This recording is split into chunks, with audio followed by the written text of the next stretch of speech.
Allah meneliti, mengoreksi setiap kehidupan hari per hari, menit ke menit, detik per detik.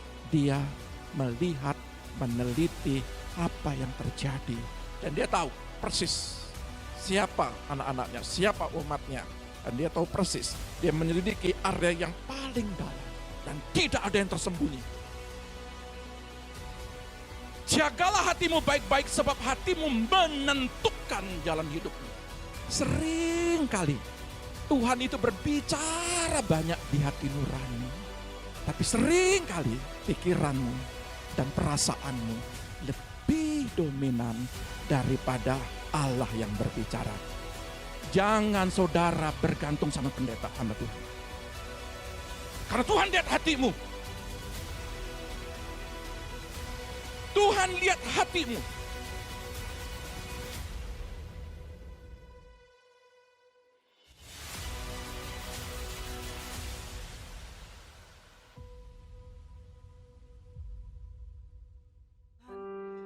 Kita akan menikmati firman Tuhan.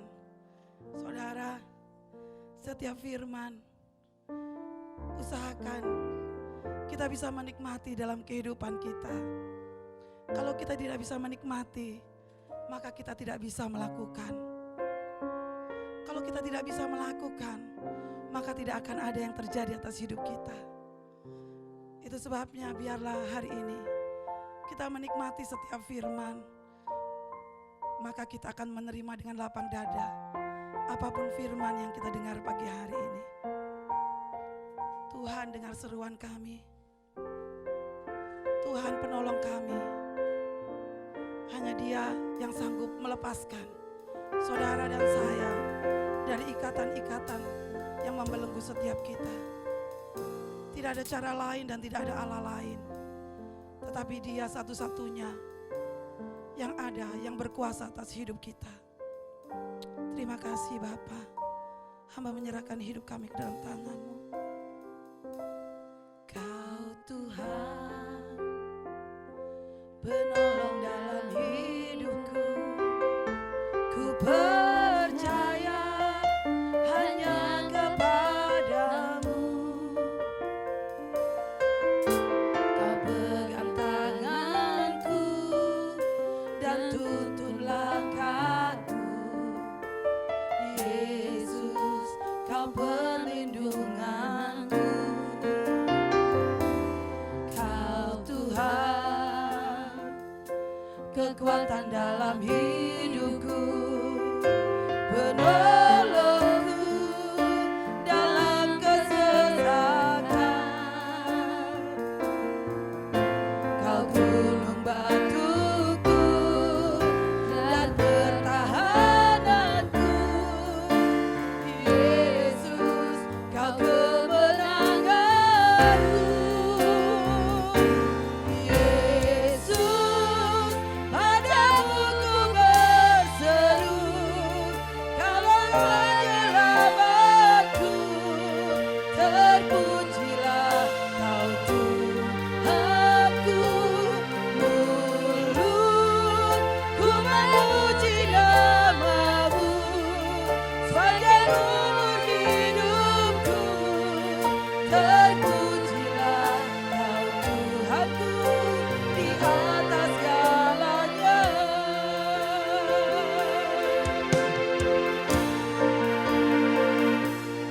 Kau Tuhan, penolong dalam hidupku. Ku percaya hanya kepadamu. Kau pegang tanganku, Kau tuntun langkahku. Yesus, Kau perlindunganku. Kau Tuhan, kekuatan dalam hidupku, penolongku dalam kesesakan. Batuku dan pertahananku. Yesus,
Kami mengucap syukur Bapa Sorgawi.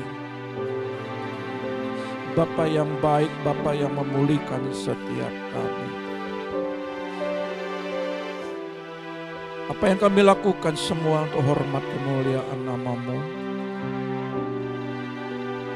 Inilah pemberian kami kepadamu itu pujian dan penghormatan. Banyak hal yang Kau berikan bagi kami. Napas kehidupan, kesehatan, damai sejahtera, segala sukacita dan berkat jasmani dan rohani.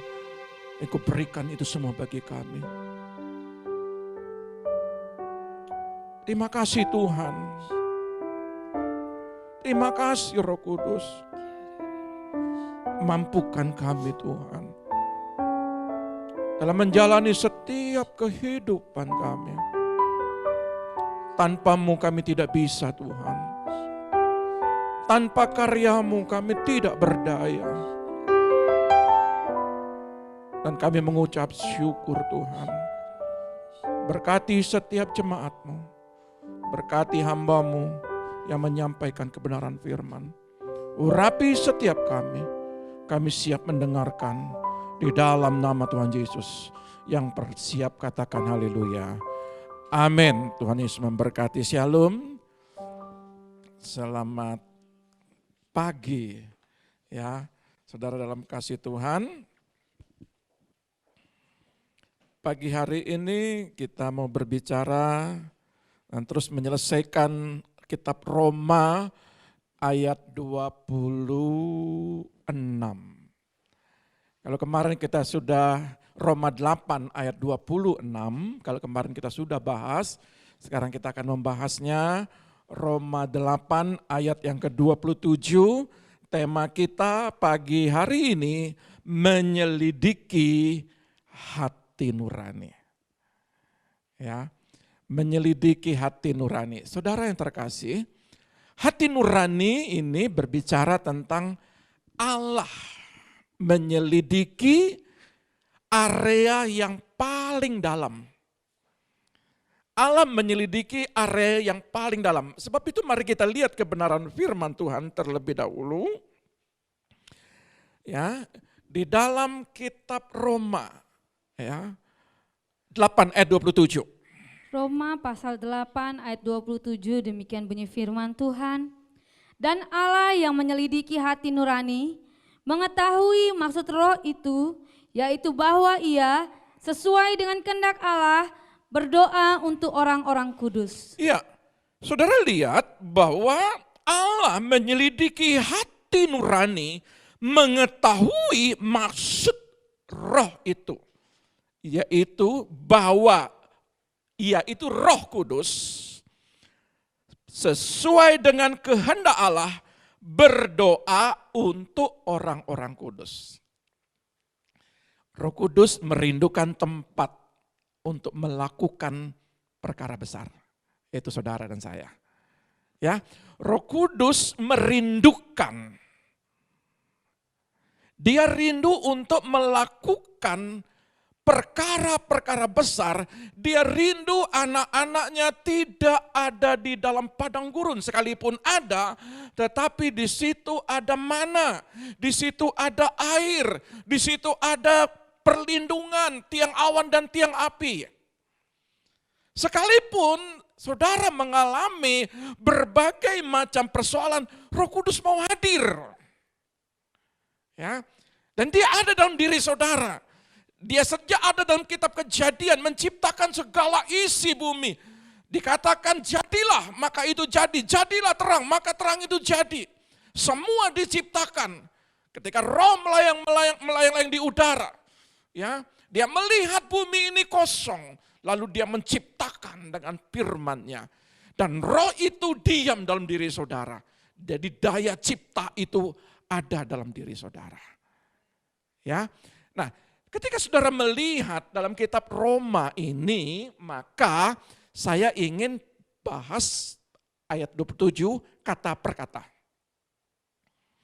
Kata per kata di dalam ayat 27 ini ada dikatakan di situ dan Allah yang menyelidiki. Poin pertama, menyelidiki. Kata menyelidiki ini arti bahasa aslinya eryonah. Eryonah. Bahasa aslinya eryonah. Arti kata eryonah ini menyelidiki, meneliti. Menyelidiki area yang paling dalam, bukan di permukaan. Dan dia tahu persis siapa anak-anaknya, siapa umatnya. Dan dia tahu persis, dia menyelidiki area yang paling dalam. Nah, kalau saudara lihat kata eryonah ini artinya meneliti bagian per bagian. Jadi tidak secara keseluruhan kompleks sama seperti observasi, tidak. Sama seperti ketika observasi itu bagian per bagian anggota tubuh. Izinkan saya hari ini berbicara tentang keilmuan kesehatan. Tapi ini memang ada sangkut pautnya dengan kalau kita memahami ketika kita menemukan, ya, ketika orang yang ahli ingin menemukan, contohnya mungkin kedokteran ingin menemukan sebuah penyakit, maka dia meneliti, mengobservasi bagian per bagian. Allah meneliti, mengoreksi setiap kehidupan hari per hari, menit ke menit, detik per detik. Dia melihat, meneliti apa yang terjadi kepada anak-anaknya. Jadi tidak diteliti itu Allah tidak mengobservasi cukup 1 minggu 1 kali atau cukup 1 tahun 1 kali. Dia lihat, saudara, tidak. Dia lihat setiap hari anak-anaknya. Ketika saudara menangis, ketika saudara sukacita, ketika saudara ditekan, ketika saudara dianiaya, ketika saudara menderita penyakit, ketika saudara membutuhkan segala sesuatu untuk biaya anak-anakmu, untuk biaya kesehatanmu, untuk biaya apapun, dia meneliti, melihat bagian per bagian. Ya. Jadi kata meneliti, menyelidiki itu dia melihat betul-betul, memastikan. Seorang dokter tidak akan memberikan sebuah obat kalau dia tidak menemukan apa sumber penyakitnya. Dan dia tidak sembarang memberi obat. Obat jantung dikasih obat lambung, kan tidak mungkin. Dia harus pastikan itu semua. Roh Kudus juga demikian. Allah menyelidiki apa maksud roh. Apa yang disampaikan Roh Kudus yang ada dalam diri saudara. Itu disampaikan oleh Roh Kudus dan Allah melihat dengan kedalaman hatinya. Nah, kita akan berbicara yang kedua, hati nurani. Nah, ini dia.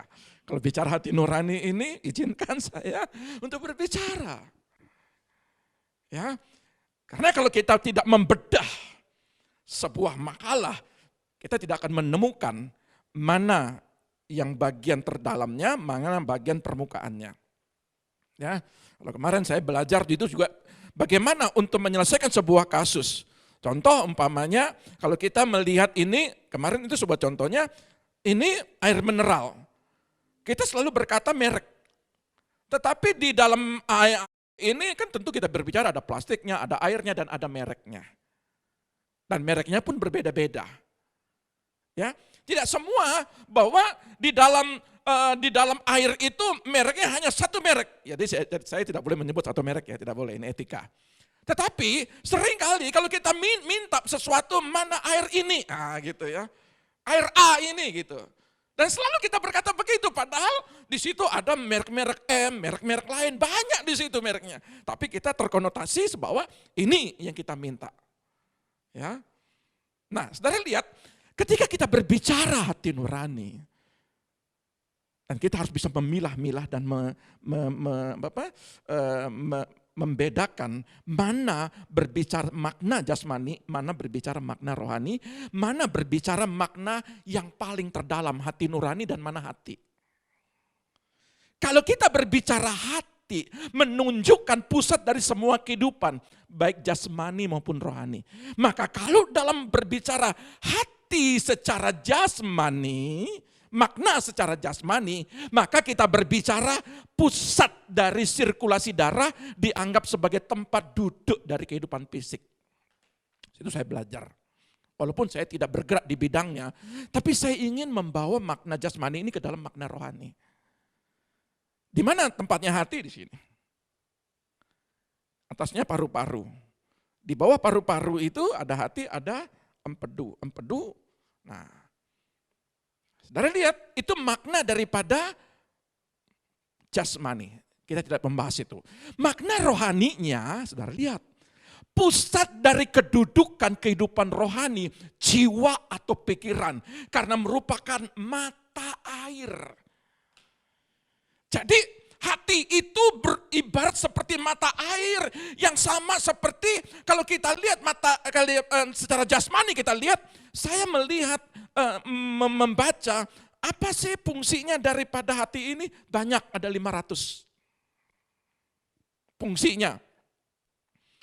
Dan dia menyerap, dia menjadi pusat untuk proses daripada darah, asupan makanan, yang bagaimana nanti makannya itu sampai ke empedu. Empedu ini yang nanti akan membuang segala macam racun kepada pencernaan. Nah, rohani juga demikian. Rohani itu pusat kedudukan kehidupan rohani, baik jiwa dan pikiran. Itu semua ada di hati, bukan di sini ya. Dan dia orang bilang hati itu di sini, jasmaninya di sini. Lalu hati secara rohaninya di mana? Kan gitu. Nah, itu ada di dalam makna jiwa atau pikiran saudara. Lalu hati itu di sini, Pak. Oh, tidak, bukan begitu pengertiannya. Nah, banyak sekali, aduh sakit hatiku di sini. Padahal ini jasmani, hati di sini. Ya. Nah, saudara lihat, itu bagaikan sumber, merupakan mata air yang terus mengalir, yang harus baru. Maka kalau laut mati, kenapa? Tidak ada ikan. Karena air nggak keluar, masuk saja dan diam. Hati juga demikian. Hati kalau terus tidak ada pembaharuan firman, suplai air kehidupan, maka hati itu mengalami kematian. Dan susah dibentuk. Kekeh. Pokoknya saya begini. Nah itu dia. Saudara lihat, yang kedua adalah tempat duduknya keinginan. Itu hati. Tempat nafsu. Tempat selera. Tempat kasih sayang. Tujuan. Sekolahkah, pendidikankah, kerjakah, buka usahakah. Itu ada di hati. Usaha, kehendak, karakter, pikiran yang buruk dan baik itu ada di hati sumber airnya. Jadi segala sumber itu ada di hati.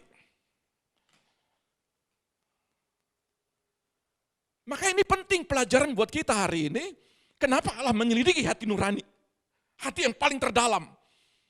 Karena banyak dari kita menganggap sepele masalah hati ini. Kita anggap sepele. Padahal Allah menyelidiki, bukan menyelidiki hati lagi, menyelidiki hati nurani. Sama seperti intelijen. Ketika intelijen itu kalau saya baca di dalam sebuah buku, ketika dia menemukan sebuah berita, dia melihat dengan hati yang paling terdalam. Mana ini yang berbahaya, mana ini berita, jadi tidak semua dipukul. Dan dia cara menyampaikan juga dengan tidak sembarangan. Jadi betul-betul melihat secara kedalaman Allah, betul-betul melihat. Nah, saudara lihat, kalau kita menjaga kesehatan hati, baik secara jasmani maupun rohani, maka kita butuhkan begini. Ini secara jasmani dan secara rohani ya. Maka kita akan temukan yang pertama, hindari racun. Pertama bahan-bahan kimia. Dan saya juga memahami di situ walaupun saya bukan di bidangnya. Karena saya sering pelayanan di rumah sakit, ya hari-hari saya banyak. Kemarin juga habis kami pelayanan di rumah sakit. Selama kurang lebih berapa hari itu. Dan ketika orangnya sehat, pulang kembali ke kotanya, kami doakan sampai sehat. Nah saudara lihat, pertama, secara jasmani, hati ini sangat mempengaruhi. Hindari daripada racun. Contoh, kalau saya baca di buku ya, ini mohon maaf ya. Kalau saya baca di buku, hati itu sangat berpengaruh kalau kita minum alkohol berkelebihan. Berlebihan, Itu merusak leper namanya, bahasa kerennya. Ya, merusak hati. Bahan-bahan kimia. Makanya kan di situ tertulis, jangan berlebihan, ikutin aturan. Kalau sekian minggu umpamanya belum sembuh, harus periksa lagi. Karena kalau terus kita kadang-kadang ini ya, ketika kita saya ambil contoh saja sakit asam urat, itu kan kadarnya kan 150 gram kita minum, ya 150 mili. Tiba-tiba 300 mili, kok masih sakit malam, tembak lagi, sampai kita pingin cepat sembuh sampai 600 mili, itu akan merusak hati secara jasmani. Lalu kalau secara rohaninya bagaimana? Hindari racun.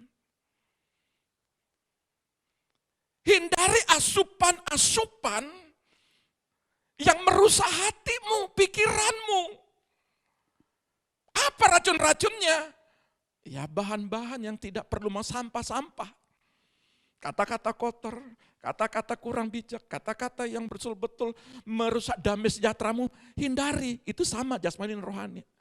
Lalu yang kedua dikatakan hindari jarum, pisau cukur, apalagi dikatakan atau barang pribadi yang dapat menyebarkan virus. Kalau saudara ditusuk jarum, jangan juga di makna rohaninya, jangan saudara bagikan. Kalau saudara terluka dengan pisau atau pisau cukur, dalam makna jasmaninya, ya, tetapi saudara lihat, ini kan bicara masalah bakteri.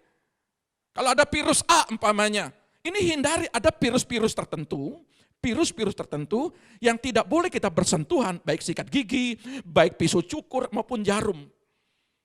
Ya, saya tidak etis kalau berbicara di tempat ini, tapi saudara bisa memahami apa fungsinya jarum itu. Nah, dalam makna rohaninya apa?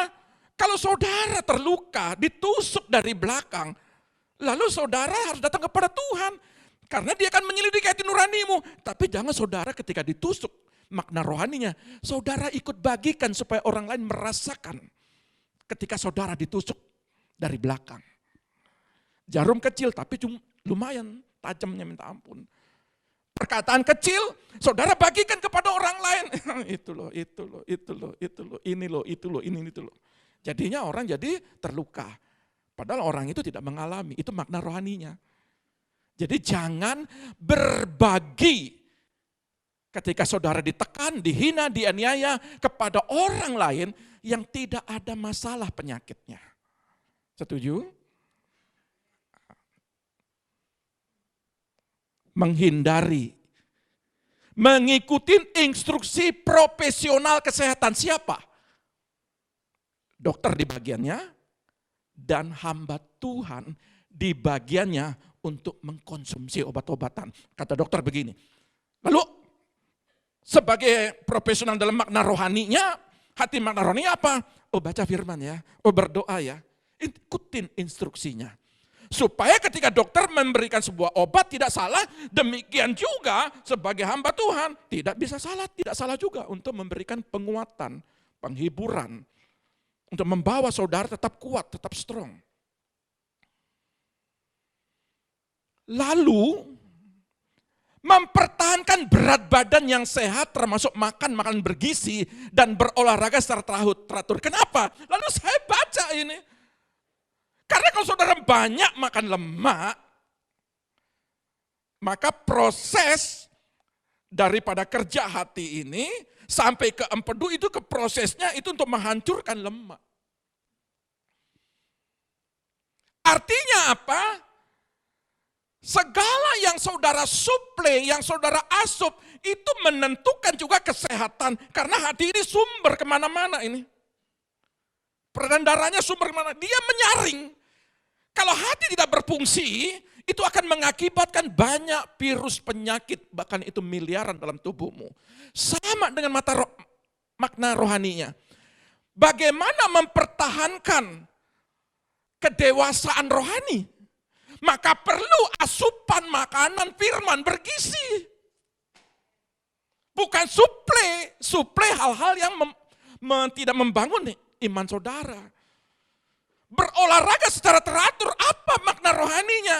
Otot-otot jasmani itu ketika saudara berolahraga, itu menguatkan. Lalu apa berbeda dengan makna rohaninya? Otot-otot rohani saudara, bangun itu olahraga. Bagaimana? Doa. Itu otot-otot rohani. Simple. Mana jasmani, mana rohani. Kalau saudara mau sehat, hati saudara, maka saudara harus makan bergizi dan berolahraga. Kalau saudara mau sehat, pikiran saudara, hati saudara, rohani saudara, maka saudara baca firman dan banyak berdoa. Sehat. Enak ya kalau kita bisa tahu antara jasmani dan rohaninya. Lalu saudara lihat, apa hati nurani itu? Hati nurani adalah kardea. Kardea itu hati yang terdalam, sama dalam pengertian bahasa Yunaninya rahim bumi. Dan rahim bumi itu adalah yang paling dalam, itu yang digali. Di situ ada emas, di situ ada nikel, di situ ada tembaga, di situ ada uranium. Kalau di permukaan, saudara tidak akan menemukan itu. Yang banyak itu di dalam. Sumber-sumber itu di dalam. Jadi di hati nurani itu adalah sumber dari segala sumber. Allah berbicara kepada kita. Menemukan apa yang ada di pikiran kita, apa yang... Kata kardea ini tempat Allah menyelidiki. Area paling dalam tersembunyi dan telanjang. Ibrani 4 ayat 12 ayat 13. Ibrani pasal 4 ayat 12 sampai 13, demikian bunyi firman Tuhan. Sebab firman Allah hidup dan kuat dan lebih tajam daripada pedang bermata dua manapun. Ia menusuk amat dalam sampai memisahkan jiwa dan roh, sendi-sendi dan sumsum. Ia sanggup membedakan pertimbangan dan pikiran hati kita, dan tidak ada suatu makhluk pun yang tersembunyi di hadapannya, sebab segala sesuatu telanjang dan terbuka di depan mata Dia, yang kepadanya kita harus memberikan pertanggungan jawab. Saudara bisa bohongi pendeta. Saudara bisa bohongi orang-orang terdekat saudara. Terkadang mungkin saudara bisa dilihat dari body language. Mungkin orang bisa membaca saudara, bisa melihat saudara. Tetapi yang di dalam hati tidak bisa ditahu. Tapi Allah melihat. Makanya terkadang ketika saudara berdoa, memohon, meminta. Dan dia lihat dulu, meneliti. Bagaimana sesungguhnya kalau dia berdoa, aku akan jawab. Apakah jawabanku itu, ku besar, ku itu, dia semakin dekat atau semakin jauh daripadaku. Dia lebih tahu. Dia lebih tahu. Jadi dia akan memisahkan mana jiwa, mana roh. Ya, tulang dan sumsum dia pisahkan. Dia betul-betul melihat, meneliti, mengobservasi, betul-betul mengawasi, menyelidiki, mengamati. Jadi ketika saudara tidak mengalami sesuatu mukjizat jawaban, jangan engkau marah kepada Tuhan.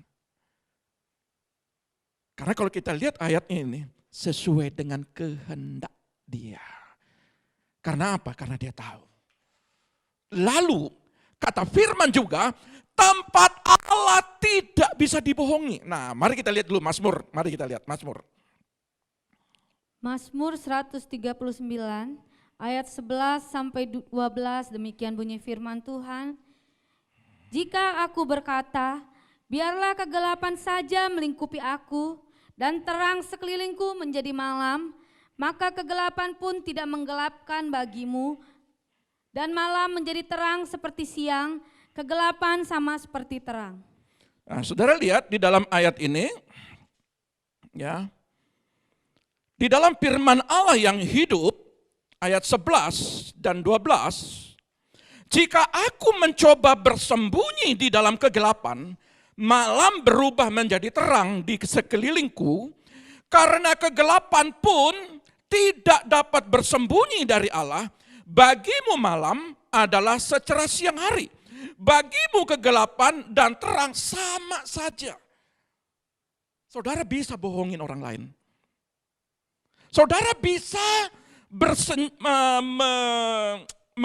melakukan body language saudara dengan senyum, dengan sukacita saudara seperti tidak terjadi sesuatu.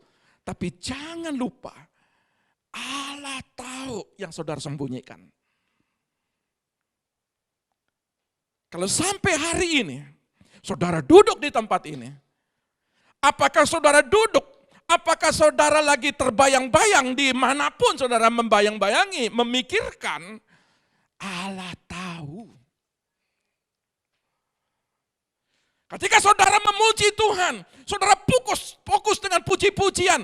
Apakah saudara memuji, mengeluarkan kata-kata pujian, atau saudara sekedar pujian? Allah tahu. Dia tahu. Ketika saudara melayani pemain musik, WL singer, atau pendoa, atau asar, semua, atau hamba Tuhan yang membagi firman Tuhan.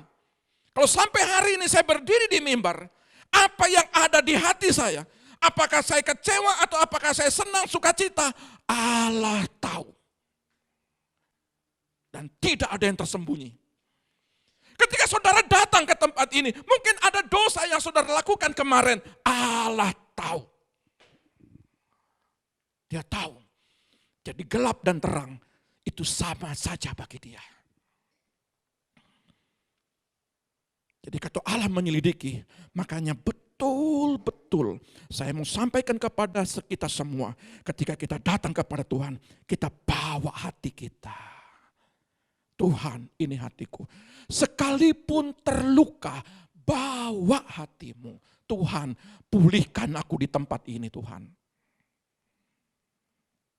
Tuhan, ini persoalan keluargaku.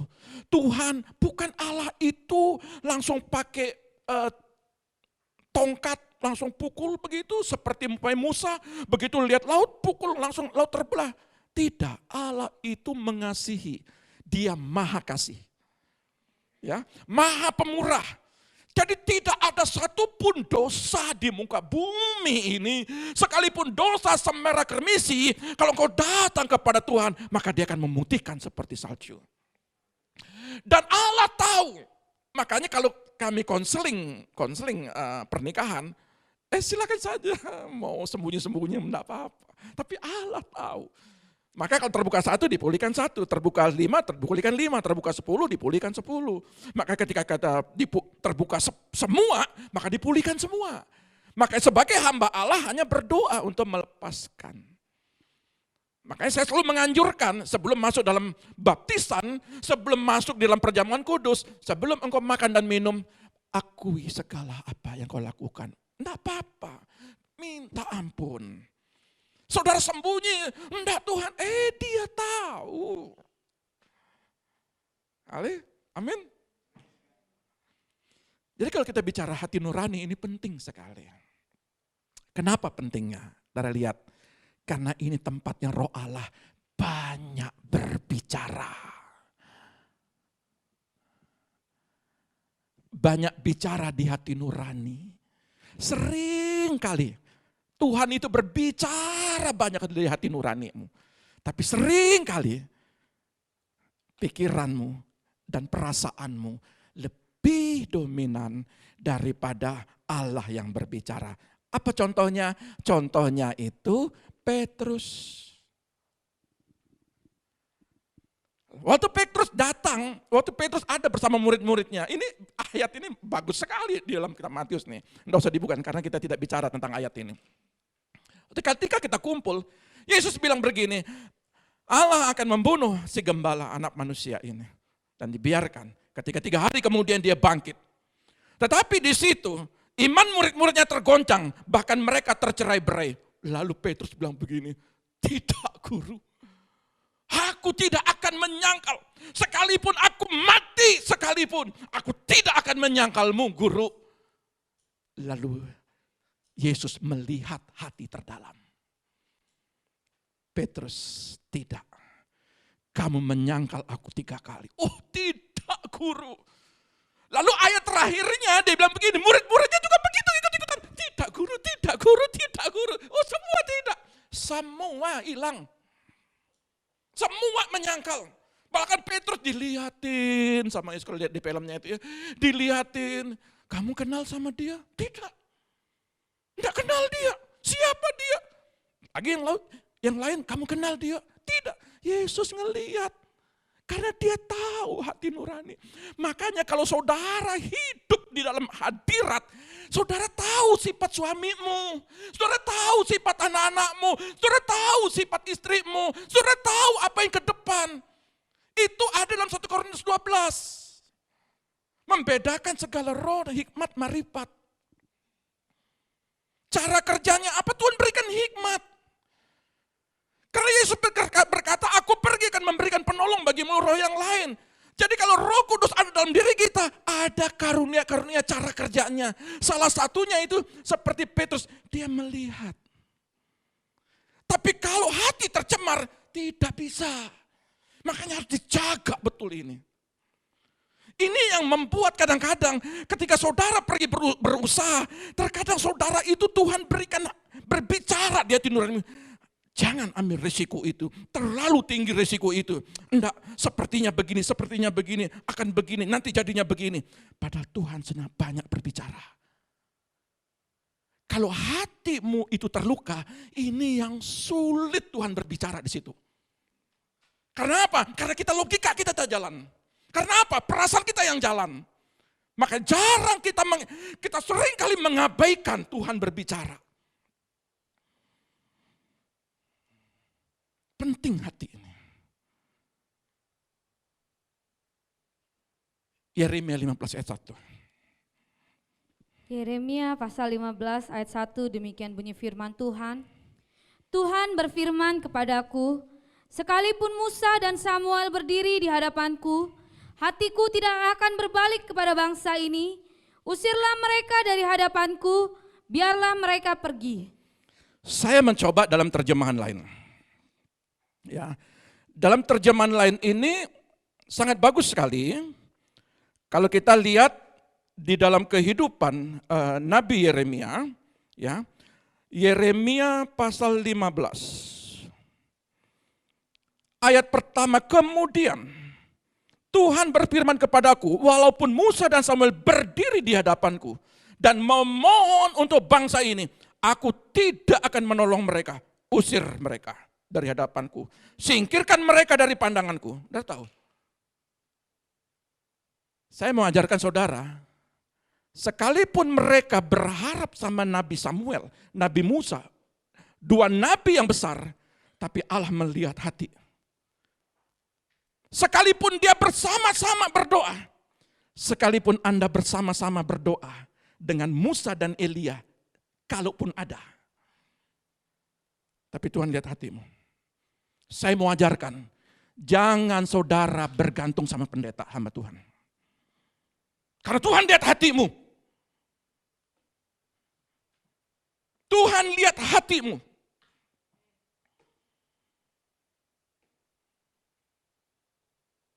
Jangan bergantung.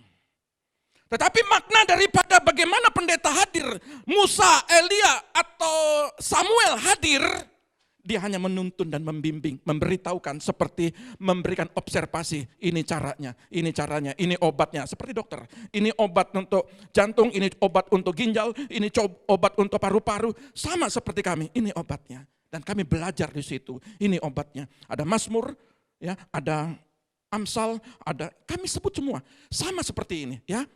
Kalau kita lihat perhatikan, di dalam kitab ini, kenapa pendosa harus hatinya bersih? Karena Tuhan sedang mencari.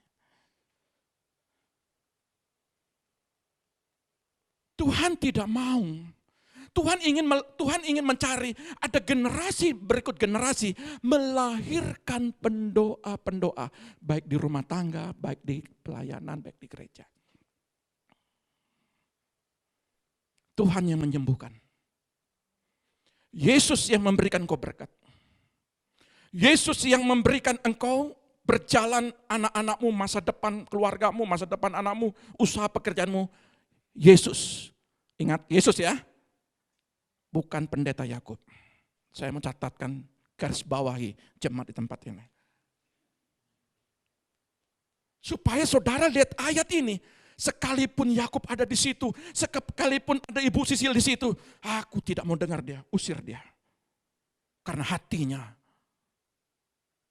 Itu sama seperti ayat ini kan, betul ya? Umat Israel datang, sekalipun ada Samuel, ada Musa, itu orang-orang hebat. Tapi usir dia. Bukan pendeta ngusir, tidak. Ini Tuhan. Karena Tuhan tidak mau mereka itu menyembah berhala. Karena Tuhan tidak mau mereka itu datang meninggalkan Tuhan. Tuhan tidak mau ketika mereka diberkati, justru di situ ada pembunuhan. Pembunuhan kadang-kadang bayi dibunuh, kadang-kadang korban-korban yang tidak patut. Kalau saya sebutkan di sini tidak patut. Kalau saudara baca di dalam sebuah kitab, Hosea di situ banyak korban demi korban, anak dikorbankan untuk memberikan kekayaan, ya.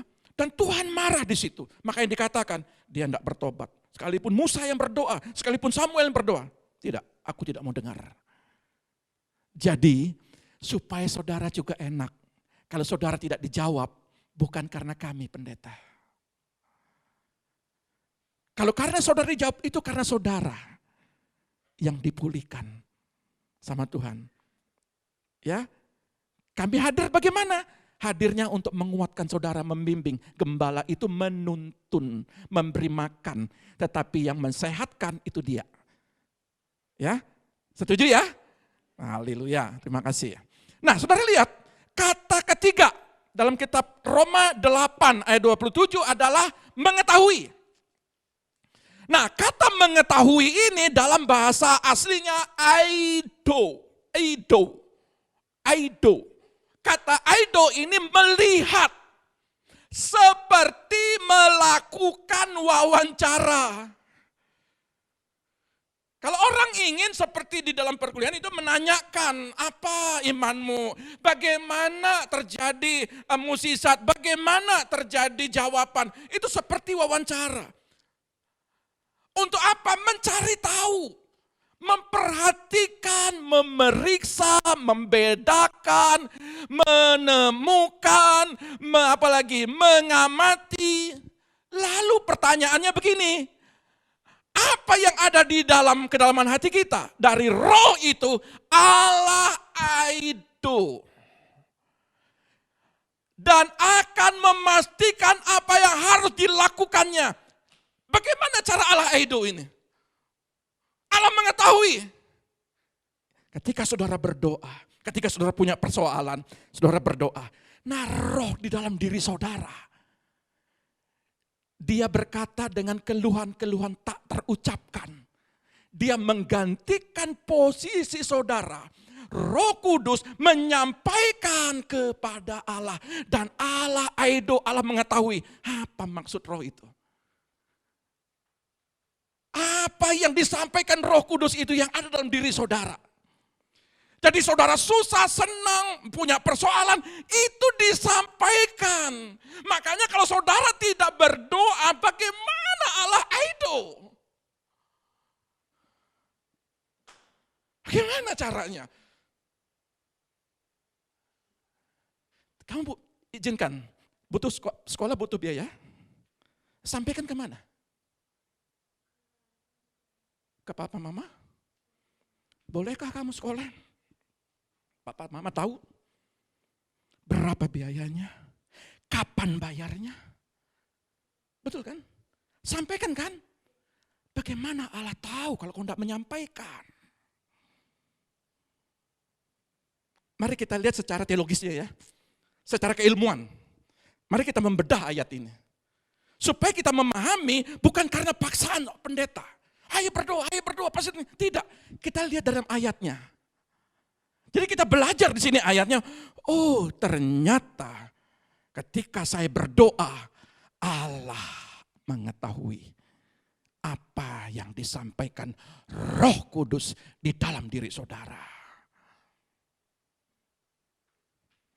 Ketika saudara punya persoalan anak-anak, saudara juga sampaikan. Maka Allah mengetahui Roh Allah, saudara connect sama Roh Kudus, saudara berbicara, maka Roh Kudus menyampaikan. Ini lihat aturannya, Roh Kudus menyampaikan, maka Allah mengetahui apa maksud roh itu. Mengetahui. Lalu Bapak itu mencari dan mencari. Dia ingin tahu anak-anaknya ini. Sampai dia menemukan seorang pendoa yang membangun kehidupannya untuk anak, untuk keluarga. Apakah saudara bersyafaat untuk usaha saudara sendiri? Iya. Apakah saudara bersyafaat untuk pendidikan anakmu? Iya. Apakah saudara bersyafaat untuk orang lain? Iya. Ada tingkat-tingkatannya. Tetapi Tuhan mencari dan mencari. Bapak mencari dan mencari. Dia menemukan seorang pendoa sepaat yang dikehendakinya yang mengalami metamorfosa, perubahan bentuk karakter. Tidak pendendam, nggak mudah sakit hati, nggak mudah amarah, nggak mudah kecewa, nggak mudah putus asa, nggak mudah minder. Minder itu juga penyakit loh. Terus ragu-ragu, pokoknya saya ini hidup gagal. Gini gagal, gitu gagal. Nah ini penyakit juga. Penyakit hati secara rohani. Harus dirubah itu. Ada yang masih suka marah-marah? Diubah ya.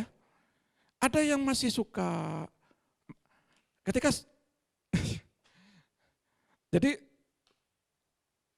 kalau saudara berpikir, mari berpikir yang positif. Di mana ayatnya? Mari kita lihat Yohanes. Yehezkiel 22 ayat 30. Yehezkiel 22. Allah mencari. Ayat 30 demikian bunyi firman Tuhan. Aku mencari di tengah-tengah mereka seorang yang hendak mendirikan tembok atau yang mempertahankan negeri itu di hadapanku supaya jangan kumusnahkan tetapi aku tidak menemuinya. Saudara lihat ya, di dalam pengertian ini, dalam kitab Yehezkiel, Yehezkiel 22, ayat 30, dalam terjemahan lain. Alkitab mencatat,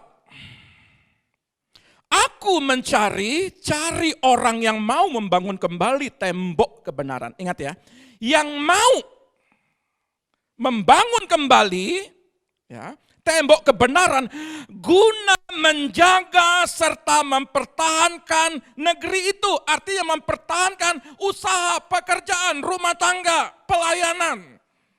Ya. Dan melindungi kamu dari serangan-seranganku supaya tidak binasa tetapi sia-sia. Aku tidak temukan.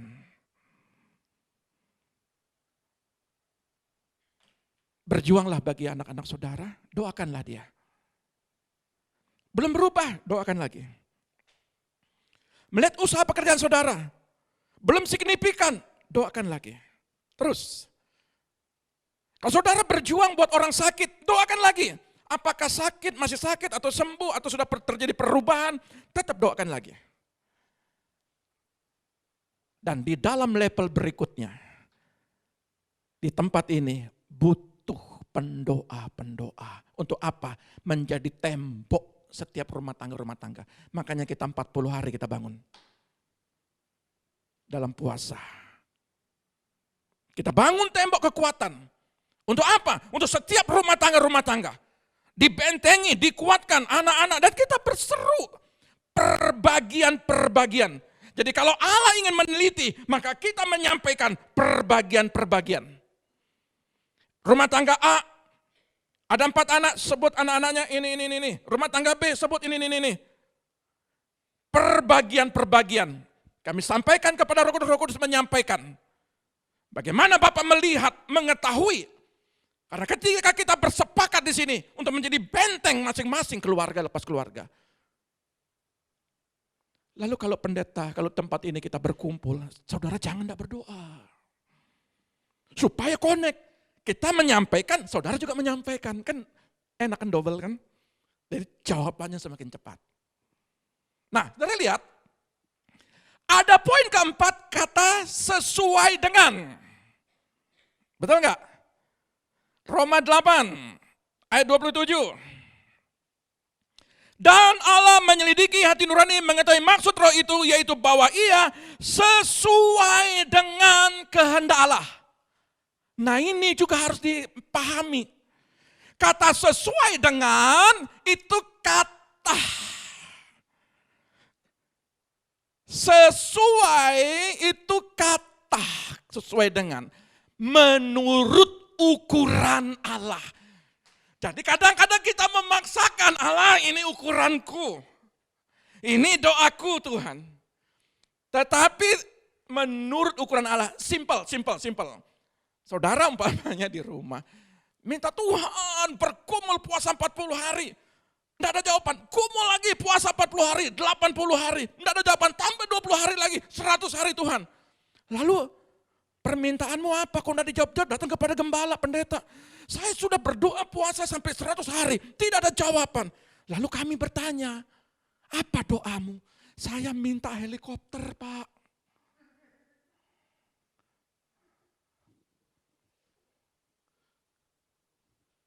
Boeing 737, Pak. Bagaimana parkirnya di rumahmu? Itu ukuran. Jadi ukuranmu jangan paksakan. Saya Pak, berdoa mau jadi presiden Pak. Mau jadi ratu Inggris, raja Inggris, itu ngawur. Doa itu yang benar-benar sesuai ukuran. Kalau memang itu saudara bisa cek dari hati nurani, saudara bisa cek loh. Hati saudara bisa connect, kalau memang tidak sejahtera, oh berarti ini bukan dia. Sering itu.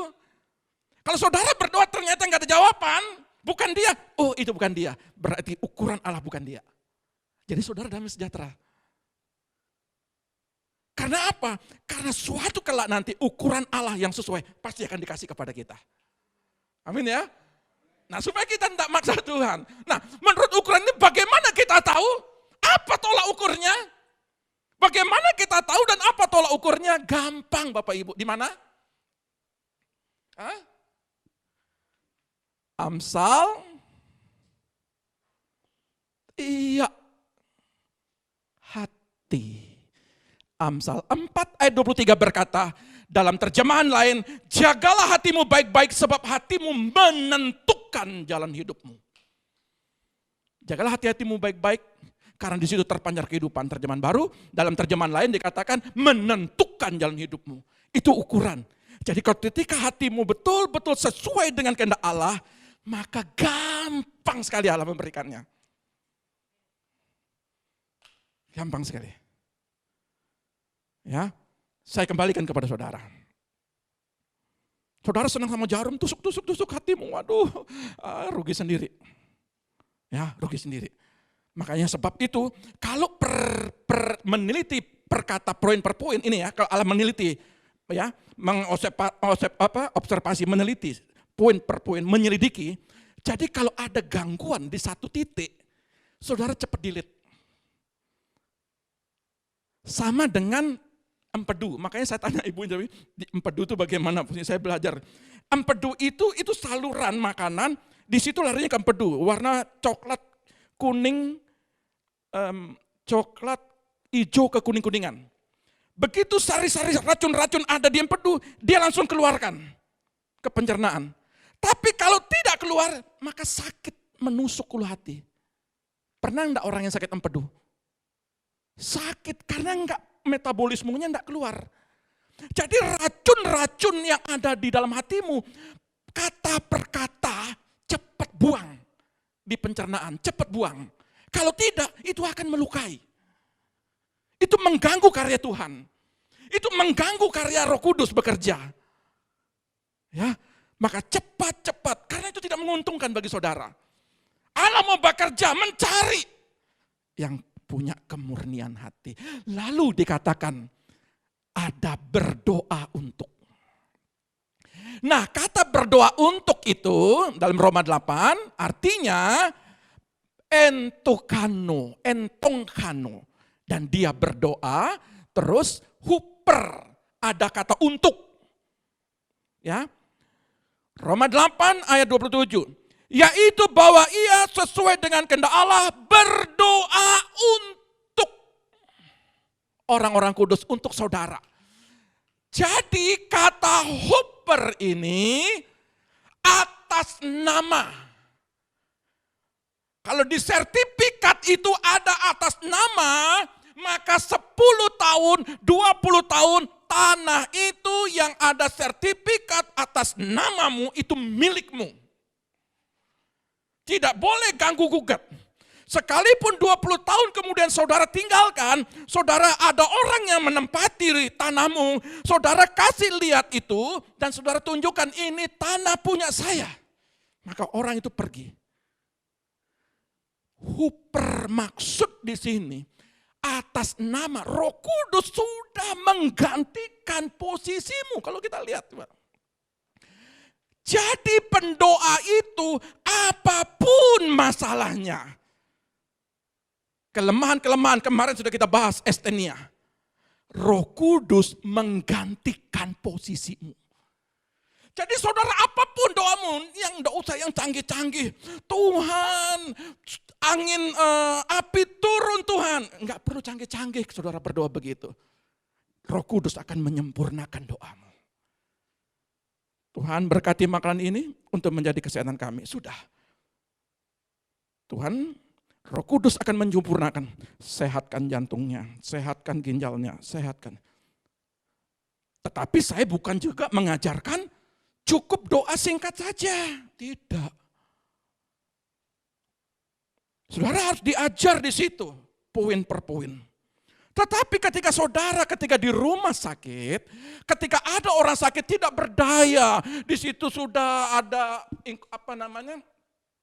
napas buatan, napas yang masuk di mulut itu, tidak bisa ngomong kan. Kami ajar dia berdoa. Dan kami tanya, kalau dia dalam kelemahan, apakah kita berdoa dia dengar? Dan saya tanya kepada dokter juga, dia dengar. Jadi kalau saudara punya persoalan begitu peliknya, saudara sampaikan sama Tuhan, nanti Roh Kudus yang akan menyempurnakan kepada Bapa di sorga. Jadi tidak ada satu orang pun umat percaya kalau berdoa tidak didengar Bapa di sorga. Didengar. Setuju? Nah, artinya kata atas nama atau demi memihak kepada seseorang. Jadi Roh Kudus betul-betul berpihak kepada para pendoa itu. Bukan berarti kata para pendoa langsung eksklusif, hanya khusus pendoa. Tidak. Saudara berdoa juga saudara berdoa. Kata pendoa-pendoa syafaat artinya yang duduk dalam sebuah lingkaran, duduk dalam sebuah komunitas dan di situ bergumul buat orang lain. Lalu ketika saudara berdoa bersyafaat bisa-bisa. Saudara sampaikan itu. Ya, ada yang punya pekerjaan, usaha, sampaikan. Omset Tuhan naikkan berapa kali lipat, tergantung saudara ngomong. Saudara ngomong Tuhan ini gagal Tuhan. Besok juga jangan-jangan sepi Tuhan. Yang saudara sampaikan besok sepi ya disampaikan. Anakku ini nakal banget, gak bisa diatur. Dalam doa saudara marah-marah sampaikan begitu. Disampaikan. Tapi saudara berkata, Tuhan saya percaya dia dipulihkan. Saya percaya Tuhan dia akan betul-betul menjadi anak yang baik. Maka Roh Kudus akan menyampaikan iman bapaknya, iman ibunya, anaknya sekalipun nakal, sekalipun tidak dengar-dengaran, dia anak yang akan turut sama Tuhan, dia akan menghormati orang tua. Itu akan disampaikan. Ya, jadi setuju ya dengan hati ini? Hati nurani itu Allah melihat ya. Sampai hari ini kalau saudara menyembah sebentar, kan dia lihat apa penyembahanmu. Oh saudara tidak menyembah, mikir masakan bubur Manado, mungkin begitu ya. Ya bubur Manado yang dilihat. Ya, jadi mari kita datang kepada Tuhan. Tuhan Yesus memberkati. Habis oke.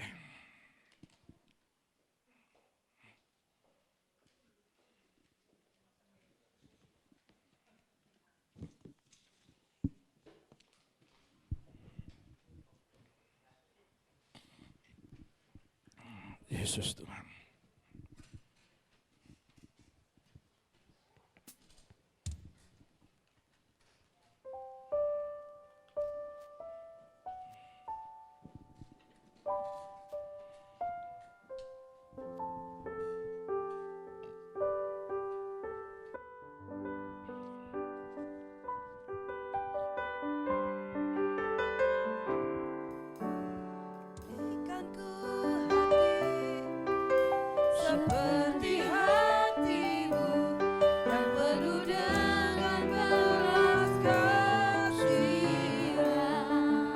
Berikan ku mata, berikan ku mata, seperti matamu memandang tuayan di sekelilingku.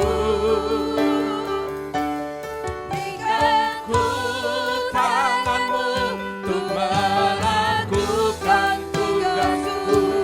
Berikan ku kakimu melangkah dalam rencanamu. Berikan ku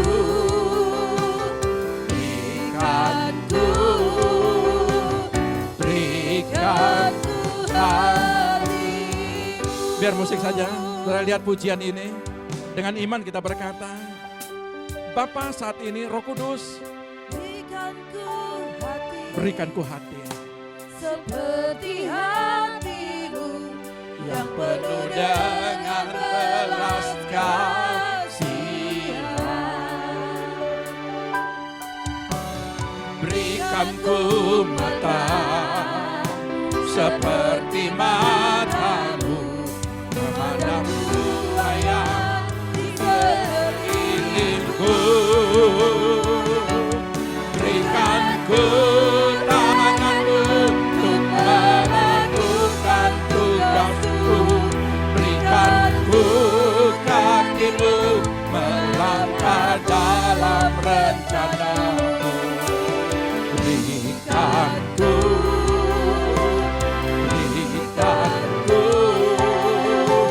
Berikan ku hatimu. Apa yang saudara cari hari ini? Semuanya itu hilang. Sebagai hamba Allah, saya ingin berkata kepada saudara, carilah hatinya Tuhan. Kalau saudara mendapatkan hatinya, jaga baik-baik. Kalau saudara menjaga hati Tuhan di hatimu, maka saudara akan melihat. Saudara akan melihat bahwa itu Tuhan memberikanmu. Tuhan memberikan kami, Tuhan. Berikan hatimu kepada kami.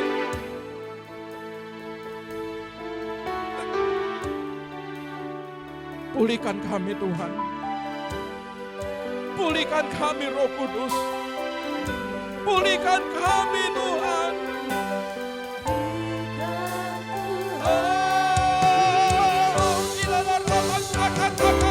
Berikan ku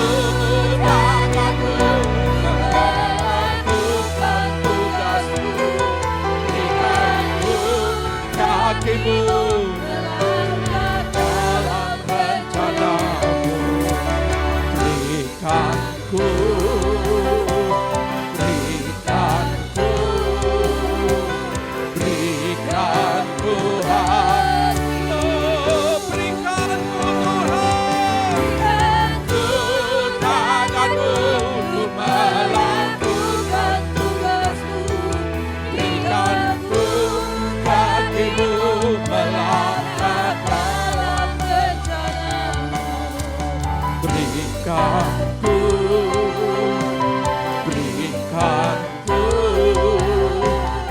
berikan ku hatimu. Berikan ku hati seperti hatimu yang penuh dengan belas kasihan. Berikan ku mata seperti matamu memandang tuayan di sekelilingku. Berikan ku tanganmu untuk melakukan tugasku. Berikan ku kakimu melangkah dalam rencanamu. Berikan ku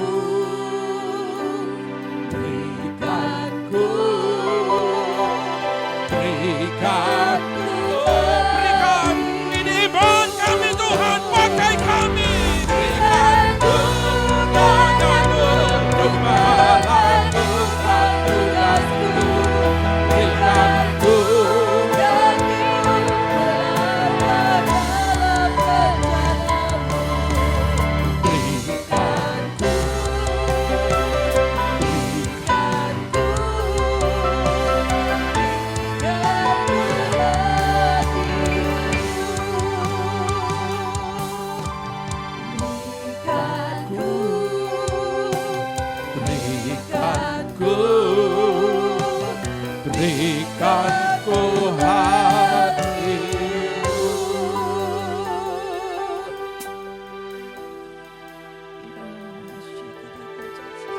lihat keberadaan Kau. Hamba-Mu siap Tuhan. Pakai mata hamba, pakai tangan hamba-Mu, pakai kaki hamba-Mu, pakai hati-Mu Tuhan. Hati hamba-Mu pakai Bapa. Kami berikan kepadamu. Kami mau menjadi berkat bagi orang lain. Kami mau menjadi pendoa syafaat bagi orang lain. Kami mau berbeban bagi orang lain.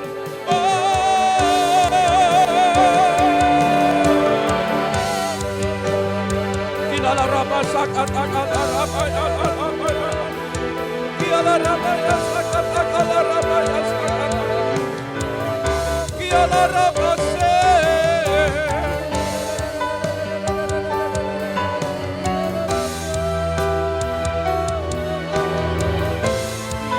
Kilalah Rabba ya Rabba ya. Kilalah Rabba sane.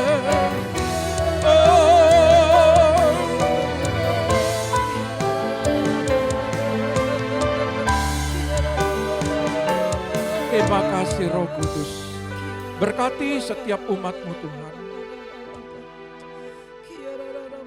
Lawat setiap kami. Sekalipun kami Tuhan hidup dengan biasa-biasa saja. Tapi kami percaya Roh Kudus-Mu besar, luar biasa dalam hati kami. Tuhan sedang mencari pribadi-pribadi yang terbeban. Buat orang lain, itulah saudara. Ada banyak orang menderita, ada banyak orang sakit, ada banyak orang tidak berdaya, ada banyak orang terbelenggu. Saudara hadir di situ.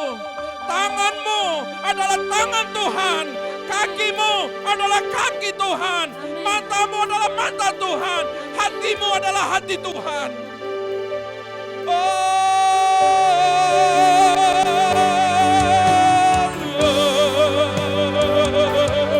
Berikanku hati Bapa. Kilalah Rabba sane.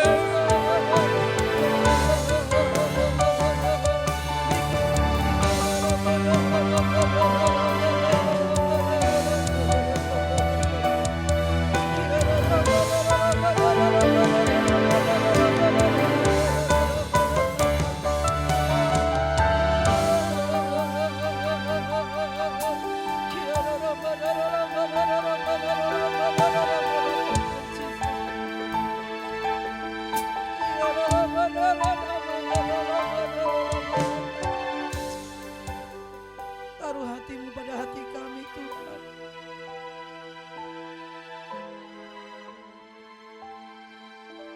Taruh hati-Mu di hati kami Bapa. Agar kami mengerti apa yang menjadi keinginan-Mu atas hidup kami.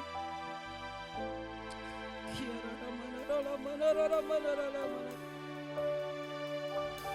Berikan ku kakimu melangkah dalam perjalanan. Berikan ku hatimu.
Hidup kami pertaruhkan dalam tangan-Mu Tuhan.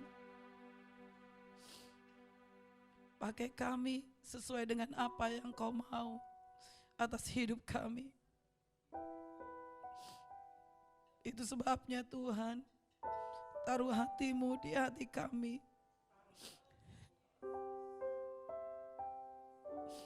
Agar kami mengerti, kami berjalan di dalam kehendak-Mu yang kudus. Ampuni setiap pelanggaran kami Bapa.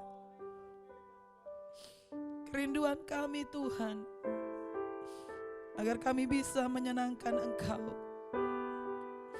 Hidup kami menyukakan hati-Mu Tuhan.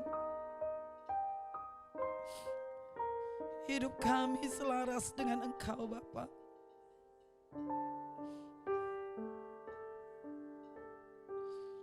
Agar kami dekat dengan Engkau, sedekat hati yang melekat dalam hidup kami.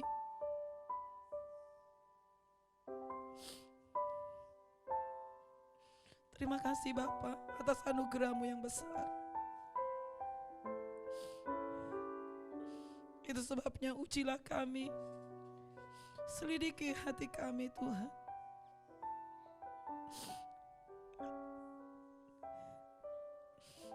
Agar kami tahu sejauh mana penyertaan kami dalam Engkau.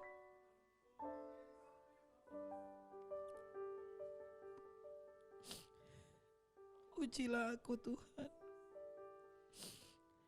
Ujilah hidup kami Bapa. Kiarara mana shikianara mana shik, katakan Yesus. Kiarara mana shikianara mana takkan. Uji kami Tuhan. Ujilah aku Tuhan. Cobalah aku Tuhan. Selidiki hatiku dan hatiku. Mataku tertuju padamu. Aku cinta padamu Tuhan. Aku rindu hadirat-Mu Tuhan. Aku ingin selalu dekat padamu, menikmati kehadirat-Mu. Ku nyanyi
segala perkara.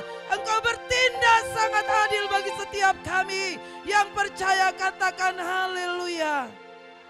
Amin. Saya undang kita semua bangkit berdiri dan kita akhiri ibadah kita pagi hari ini.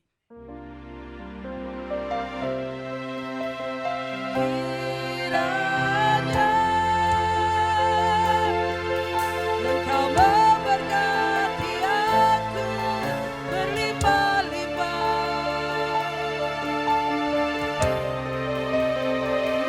dan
Segala berkat Bapa, berkat Anak, berkat Roh Kudus terjadi bagi kita semua.